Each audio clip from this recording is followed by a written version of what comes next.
Hello, hello, lovely people. So good to be here.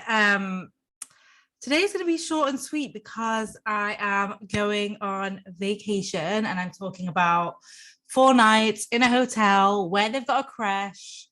Um, just really relaxing. And I can't remember the last time I really like we go on vacation, but often because my partner's family live overseas, we're going to see them or we stay in Airbnbs a lot. I love Airbnbs, but I really feel like I'm craving that hotel experience. I'm sat in England in winter and I'm craving some sunshine and I want to do some swimming with the little man. So I'm really excited to be going on vacation. And before I go, the very last thing I wanted to do was set you guys up with just a really powerful podcast episode.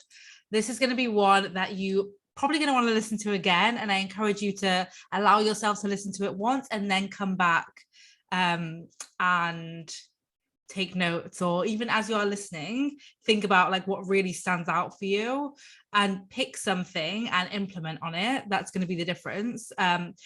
Like really think about how you can just not just listen to the idea, although that's very powerful in itself and your brain gets working behind the scenes the moment you do listen to it, but also about implementing that one thing. I would say that's just like how you get there faster.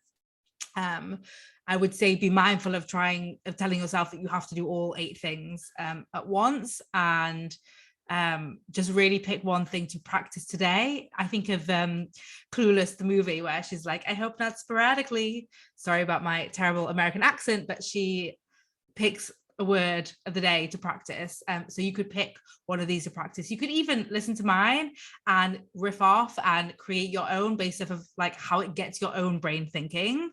So I also encourage you to do that. But it's 8 things, not 3 things, 8 things that I've learned to stop giving time to. And these 8 things are things, unfortunately, that I see people promoting elsewhere to give time to. And so I just wanted to come and share it with you guys as a space and a place speaking about not having to give time to these energy sucking, confidence sucking, draining, guilt producing, shame producing habits that we've been conditioned to pick up.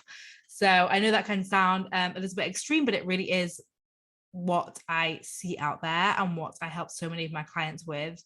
And it makes me think about, I don't know if many of you have downloaded already the Stop Wasting Time freebie that we've created. I've actually just created a document to go with it, which is really fun. So if you haven't downloaded it, just go to vickylouise.com/guide. And if you have, then I'm probably just going to email it out to my whole list. So you'll get it anyway. Don't worry. You don't need to resubscribe. Just check that it's not like in your spam or anything. But it makes me think about that. Like when people think about stop wasting time, so often what they're thinking about or what they've been told is actually to do things that require more time, like writing down lists, guessing how long everything's going to take, putting it in a calendar, color coordinating it, planning your weeks ahead, and all of this stuff like actually requires time. Everything that I teach is all about removing time by doing less, and it's very different to what you hear out there in the wider world, which is obviously why you guys are listening, and maybe why you want to send this on to a friend who you're like, yeah, everyone wants more time. So this could be a really fun episode to do that. If you are listening and someone sent this to you, know that they love you and they value your time and they value you. So that's enough of that. I'm just going to jump in to the 8 things I've learned to stop giving time to. The first one is comparing myself to other people online whose lives I actually don't know anything about. And so people will post, I call it like the happiest 10 seconds of their week. No one's posting mid-argument. Like I'm not like crying, like, listen, I actually have done it a few times because part of my work is normalizing the whole human experience. But your 98 or 99% of people are not posting from a place of not feeling good, of feeling low, of having a difficult time. So just be mindful of your brain comparing your usual human experience to someone's best 10 seconds of their week. The second thing is I've stopped giving time to complaining about anything in my life. This is something that, and particularly time, right? We love complaining about time. I no longer give time to complaining about time, even when everyone else around me wants to. I can be in a conversation with loads of people speaking about how there's too much to do, there's not enough time, they're always busy. It feels really productive. It feels almost nice in the moment, but it's actually one of the most expensive uses of our time that doesn't add any value back. Aside from a teeny bit of comfort in the moment, it's kind of like when you've already had a yummy dessert and you're feeling like actually really full, and then someone brings out cookies and like you don't feel, you're like, okay, I'll have one, but like immediately as you're having the bite, you know it doesn't feel good. That's what I'm talking about here. That's what happens. And what we want to remember about complaining about life is like we are choosing our lives. We are choosing our lives. That's a very powerful place to come from, much different to this is happening to me and I have to complain about it because I'm powerless to change it. So it doesn't mean we have to love everything in our lives. We can choose to change things, but the complaint part isn't useful. The third one is telling myself I can't do something because I fucking can and I will. And this reminds me of when I was giving birth. If you've listened to the baby series on this podcast, and my brain was yelling like, I can't do this, I can't do this. And I just started yelling louder, I can do this. So my brain might still say sometimes, I can't do this. I just don't take it on, right? I'm like, you can have your own little doubts there, but I can do this. The next thing, and this is a big one, and I'm super grateful to have been exposed to amazing relationship coaches and experts. I personally worked with Maggie Reyes, and she very much teaches this. We do not want to be trying to change other people, right? That's a huge waste of time. Whenever we are trying to change someone else, what's really happening is maybe we need to pick up the mirror and look at something ourselves. A lot of the relationship advice out there, a lot of the romantic movies we see are all about like how to change the other person, and like, oh, I could be the girl that changes him. Like that was a lot of the story that I inherited as a youngster. Are we using that word, youngster? Oops. As a teenager. And it's just such a bad narrative. We cannot control other people. What we can do is hold up the mirror and see what's coming up for us in ourselves. The next one, the fifth one we are up to, is talking badly about people, talking badly about others, and talking badly about ourselves. Like I've just stopped giving time to this. Like if I feel the need to talk badly about someone, maybe I just don't want that someone in my life, and that's totally fine. But so often what we are doing is keeping people in our lives, talking badly about them, and just building a habit of a negative relationship that's then going to for sure impact our relationship with ourselves. And the same and most important person that this can speak about is actually ourselves. Talking bad about ourselves. I'm not good at this. I can't do this. I'll never be able to do that. Everyone thinks I'm this being something negative. Like there's just nothing good that's going to come from that. I think a lot of us have been taught to be modest and kind of taught a bit too much, so someone can even compliment you and your response is like, oh no, or like, I'm not good at that. And we actually do this inside Time Hackers. We have a 30-day compliment challenge because it does require that like exposure. It's like exposure therapy to unlearn this narrative that we can't receive compliments, that we can't compliment ourselves, and that we have to focus on what's not good enough, which by the way is nothing. So we're just humans. I fuck up, you fuck up, they fuck up. That's guaranteed. We just don't need to be speaking badly about it. And the next one actually is a big one. It's wishing I was somewhere else other than where I am right now. Because where you are right now, I want you to pause and really think about this. Where you are right now, there are things in your lives right now that at one point you wished for. And what would be different if you focused on that?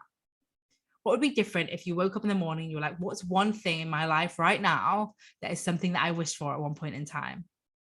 Otherwise, we're always going to be in our past, or we're going to be so in our future that we forget to experience the joy and the pleasures of the moments we are in. And the most precious time you have is the time you have right now.